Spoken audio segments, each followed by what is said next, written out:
Hello everybody, it is I, the J Cafe, or Caleb Games, and I'm here with some more D&D VSFZ D&D in the land of, wherever it's called, Finza,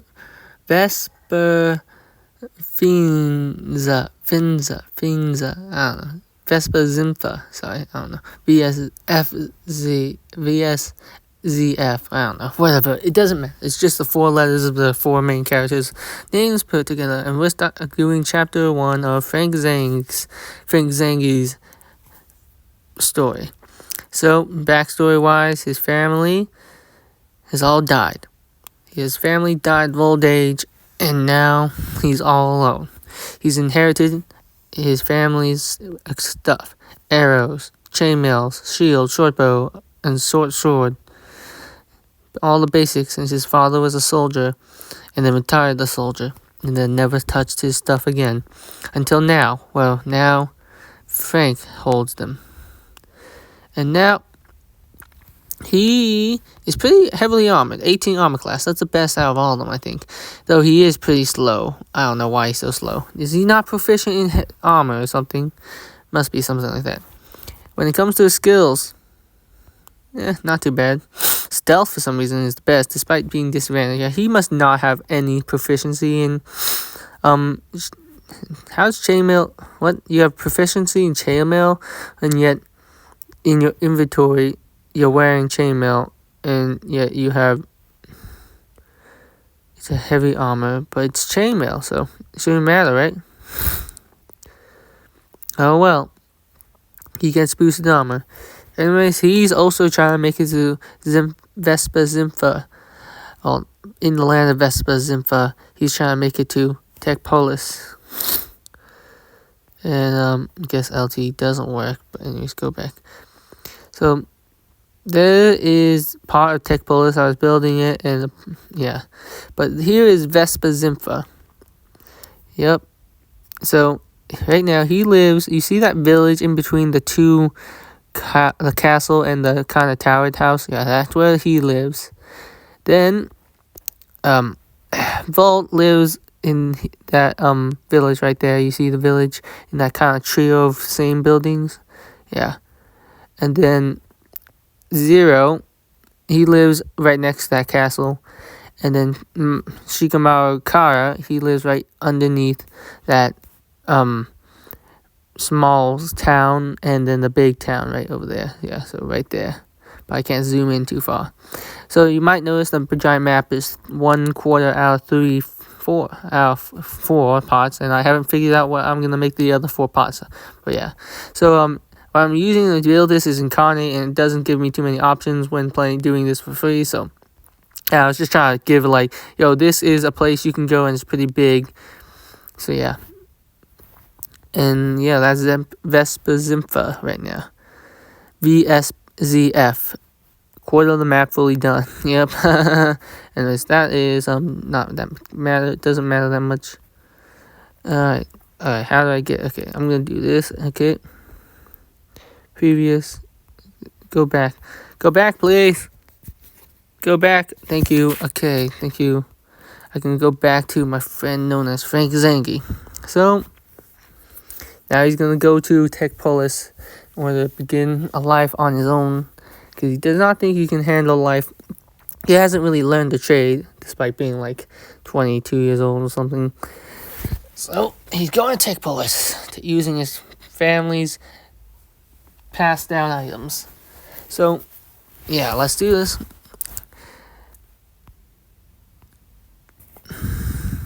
As he walks down the bottom of Vespa Zinfa, he travels alone until reaching a city. A small town, down here, that bottom one, yep, where he stays for food, for water, and that's when he quickly gets approached, not by thugs or anything, but by a random man. And he's like, why are you so heavily armed? Are you expecting a fight?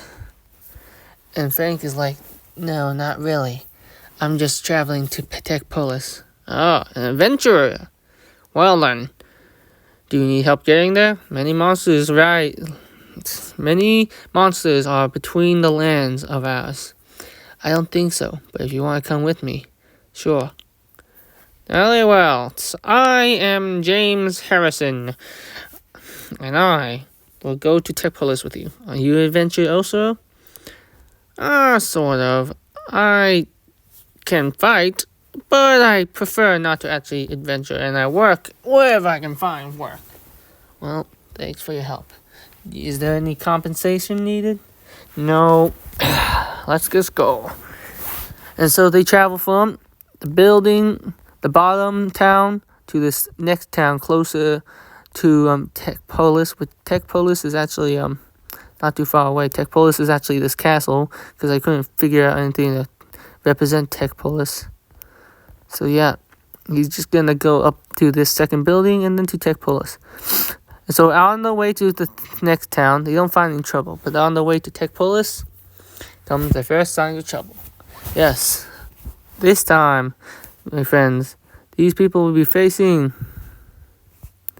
none other than goblins. Yep, because I can't think of anything else. Yeah, goblins, good old goblins. Goblins roam the earth in the thousands, with no one to keep their numbers in check.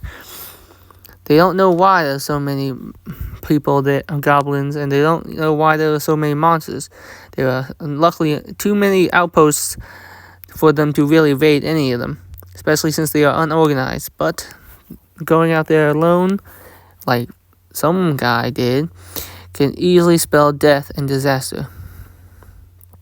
And so, these two who are watching each other's back see a single goblin just sitting there, resting, and they decide to try sneaking up on him. Frank apparently has disadvantage on the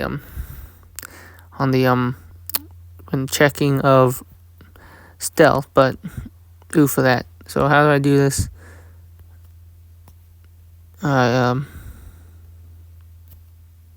Disadvantage, unfortunately.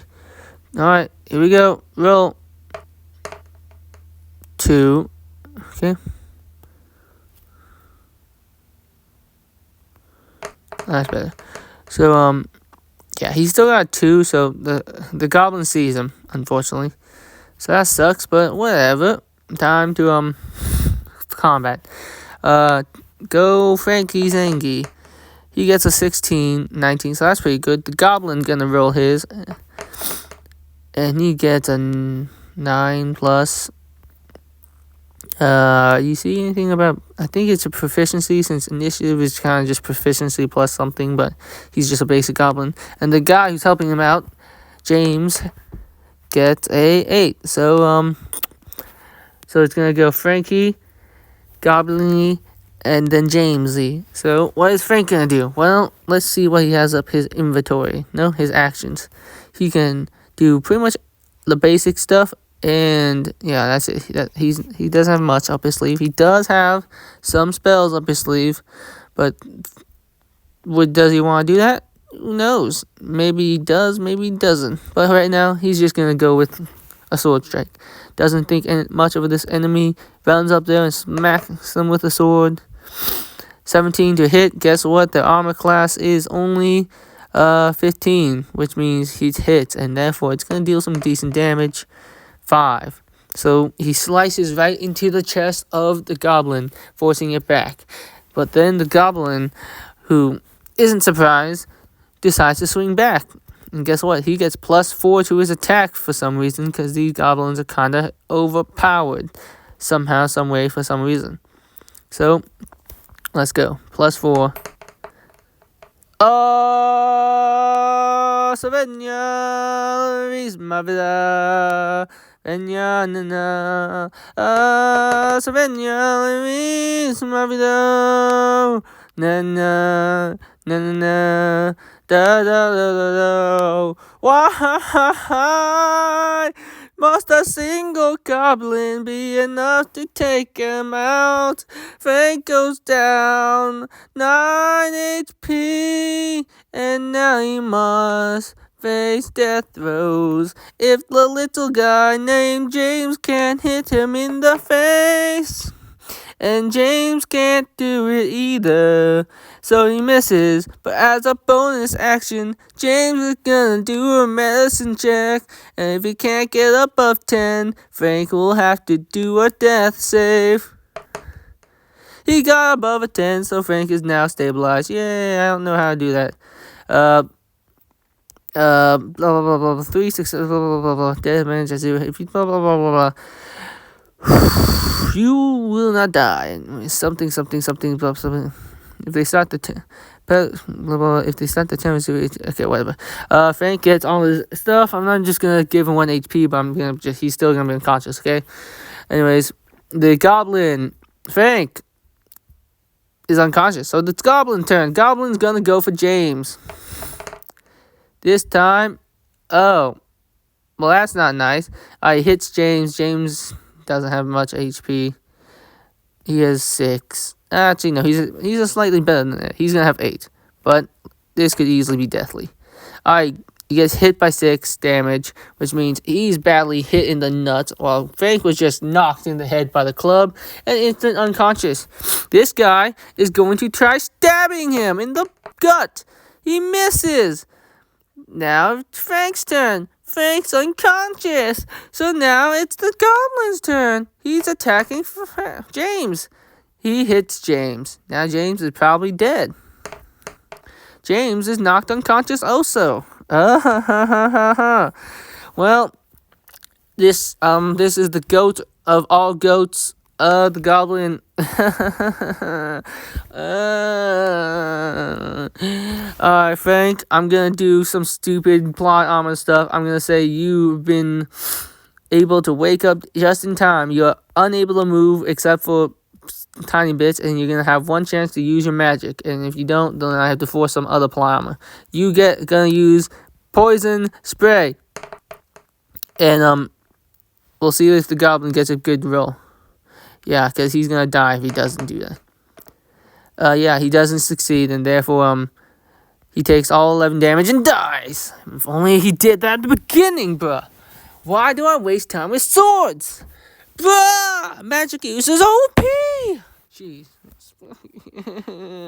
Why? Anyways, Frankie Zange continues to fall unconscious, unable to help good old James, and James is forced to do a saving throw. He fails his first saving throw. Then for the second one, he fails his second one, he succeeds. For James, I'm going to pretend he's a natural player, but just remember he's not. He fails his second, third saving throw, so he has to succeed or else he dies. He dies. James, unfortunately, dies, and Frank fails to save the guy who offered him help. And now, after an hour later, he's recovered by search parties. These search parties, lore-wise, I'm going to say they go out to make sure the numbers of monsters outside their town is thin, but they carry in such large numbers that they can't really get ambushed unless they are attacked by an organized party of monsters, which so far hasn't really ever happened except when they travel too far from a land to the middle of nowhere, you could say. So yeah, Frank is brought back home. He's revived all the way to full health, but he's going to be out of the session. He's going to be out of the D&D campaign for a while, just like Volt, but Volt's going to be, of course, waking up first. Sorry, Frank, you had to get fucked. Why, Frank? Why? Anyways, just for you all to know, if you're asking, Frank is here. You see that place? The one, there's a 3 tower villages. He's on the one closest to the right. So close to Techpolis, but he can't make it there, unfortunately. I think actually Techpolis is up here, the castle up here. Wait, no, Seto lives right there.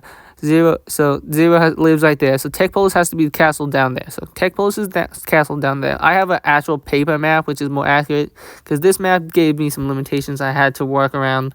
So Techpolis is the bottom castle, but there's actually a lot more space down the bottom than it shows. But yeah, Volt is up there near the top corner castle. He's right under it, but then he's traveling to the to Tower Village right there, right over Zero's place, and he's going to go down to the village, go down to this town, then go down to Techpolis. And then we got Shikamaru. he's living there. He went down to this town right there, right underneath him, and then he's just resting because why not? So I wish my D&D sessions could last a couple more minutes. Actually have some fun. But oh my goodness, Frank wakes up and in the hospital, and a lady is there. Is like, "Oh, hello there. You fell unconscious in the middle of desert. You were attacked by a single goblin, and I guess your friend died." Frank is like, "What? I can't believe it. He died? No way. That's all my fault. I should have brought him out, but at the same time, I might be dead if it wasn't for him. I could barely use any of my magic. Last thing I remember was reaching out my hand. You should rest. You're not fully healed." Alrighty. How long do you think it'll take for me to heal? A couple days at best. At worst, a week. Great start to my adventure without my family. Mother, father, why is life so hard without you guys? And he starts crying a little bit, facing away from